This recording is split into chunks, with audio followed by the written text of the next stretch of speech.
Donc ce que dit Alexandre, c'est n'importe quoi, mais en gros, c'est aussi ce que disent certaines personnes et certains jeunes, en fait, qui disent c'est plus la peine que j'apprenne un métier, alors que c'est super important de se former et d'apprendre à être boulanger, à être plombier, à être comptable, parce que ça ne va pas le faire tout seul.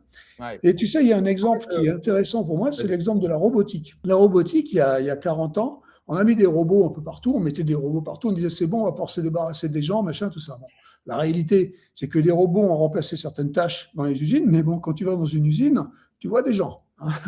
Et donc les gens, ils sont là pourquoi? Ils sont là pour aider les robots. Parce que de temps en temps, les robots, bah, ils se plantent, ils sont fatigués, ils s'arrêtent, etc. Et ce qu'on appelle maintenant, enfin la discipline, le nom de la discipline de ça aujourd'hui, ça s'appelle la cobotique. Ça s'appelle la cobotique parce que c'est une collaboration entre les humains et les robots. Et c'est la réalité. Alors oui, il y a moins d'humains, ça c'est vrai, parce que c'est plus la peine d'en avoir autant. Donc la robotique a certainement enlevé des métiers, là, par contre, à l'intérieur des usines, mais par contre, pour fabriquer les robots, aller les maintenir, machin, blablabla, ça a créé aussi des métiers là. Ouais. D'accord.